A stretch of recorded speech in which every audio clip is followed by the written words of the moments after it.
Yo, famille, j'espère que vous allez bien. Bienvenue chez MVP Foot, donc sur le journal des éléphants. On va parler de l'actualité du football ivoirien. On commence par MS Faye qui va quitter son poste de sélectionneur par intérim parce qu'il était sélectionné adjoint, il est passé sélectionneur par intérim. Et on sait que avec son, comment on appelle, sa victoire en Coupe d'Afrique des Nations, il va avoir un nouveau poste en tant que sélectionneur principal de l'équipe de Côte d'Ivoire et pour les 2 prochaines années. Donc le président Idriss Diallo a fait venir MS Faye de France pour donner les pleins pouvoirs en tant que successeur du Jean-Louis Gasset. Jean-Louis Gasset était venu en tant que coach commando et après la CAN, il allait partir. C'est MS Faye qui allait prendre.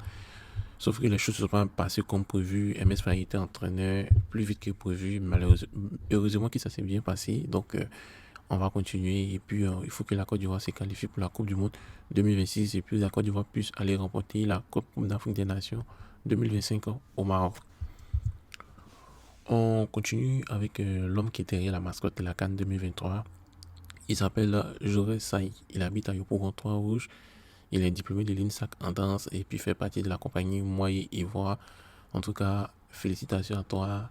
Tu as vraiment dansé. Tu connais à faire des danses là même. Ouais, ouais, ouais. Tu es vraiment un pro. Et ça s'est bien passé. Et on te dit merci. Heureusement qu'on connaît comment on appelle, ton visage et ton nom. Donc, s'il y a des cérémonies, il y a des combos, même à l'international, tu risques de partir. En tout cas, bon courage à toi et merci beaucoup. On a une nouvelle aussi de Simon Adingra qui décide de remettre 20 millions de francs CFA dans les 50 millions qu'il a reçus dans un orphelinat en place.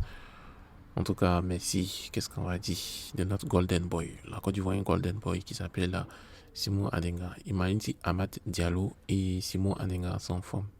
L'attaque ivoirienne avec, comment il s'appelle, Oumar Diakité va être feu de feu de feu de feu avec Konaté Karim. En tout cas, on a vraiment de l'avenir. Donc, prions pour qu'il ne se blesse, pour qu'il se blesse moins, pour qu'il puisse évoluer dans sa carrière parce qu'il va faire plaisir aux éléphants de Côte d'Ivoire. Les gens disent que il avait, comment on appelle, démissionné et ils vont plus le voir à la tête des éléphants. Mais c'est faux. Il est tout à fait normal qu'il démissionne car le poste occupe est celui d'un coach adjoint juste pour ses cannes. Et vu que la mission du coach adjoint est terminée, quand la canne est terminée, il devra mettre fin à son contrat pour postuler au rang de coach titulaire.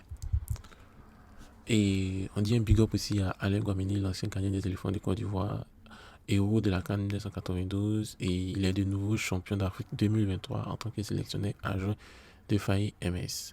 En tout cas, il entre dans l'histoire en devenant le premier Ivoirien à remporter la CAN en tant que joueur et sélectionneur.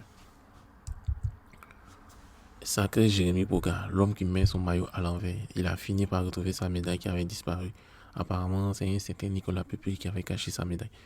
Nicolas Pepe, franchement, bon, on comprend pourquoi Tonton Gassi l'a appelé. Voilà, il l'a appelé pour venir mettre la joie dans l'effectif, quoi. Voilà, les embrouiller un peu, les emmerder un peu, mettre la joie. Et apparemment, Pépé a mis la joie sur le terrain et dans les vestiaires. Et la cohésion s'est très, très, très bien passée. Mais si j'ai une bourgade, tu étais un peu timide, les gars t'ont malmené. Mais prochainement, quand tu vas venir là, ils vont lire l'heure.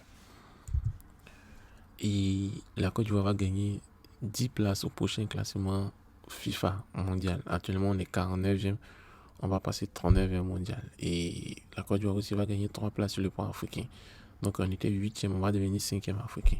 On continue sur cette lancée pour devenir la première nation africaine il faut que tout le monde nous craigne en Afrique, même dans le monde entier, parce que la Côte d'Ivoire doit être une grande puissance footballistique.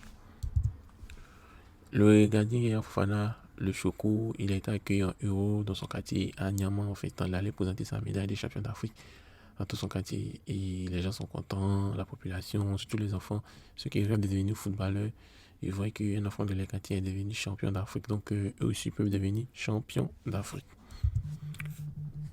Donc, chers amis, voici comment on appelle l'image du jour. On voit ceux qui ont joué, comment on appelle, le plus durant cette canne.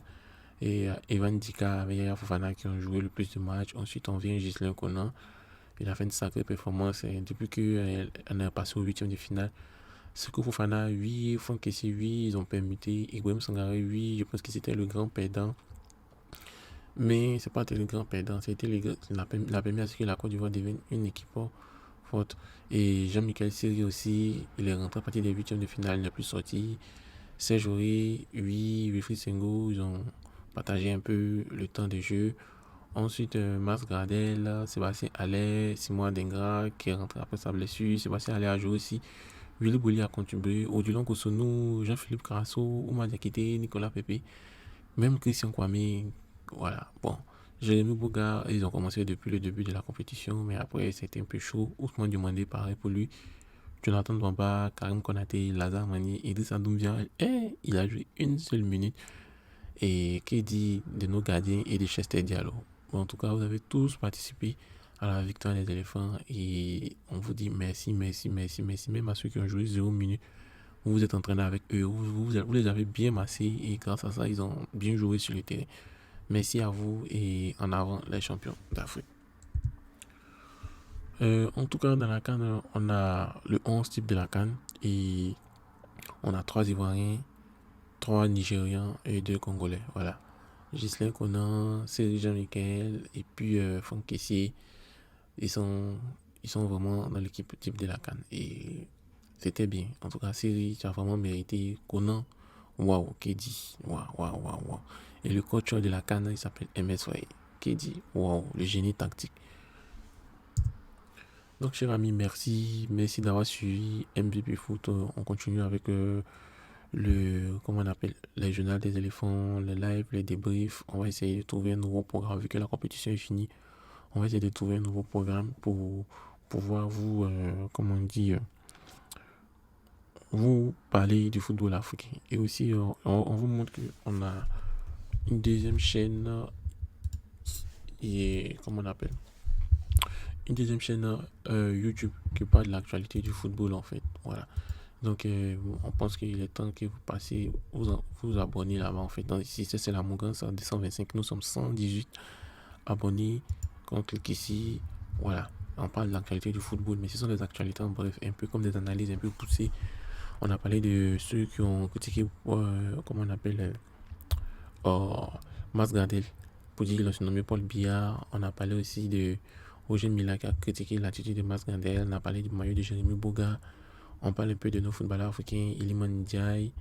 En tout cas, il y a une section du football africain où on parle de Mas Gardel, Roger Mila, Simon Adenga, Serge Aurier et plein d'autres ensuite du football africain. On a parlé de Sénégal, RDC, on a parlé de tout, pas mal de choses. Donc merci et rendez-vous à la prochaine vidéo.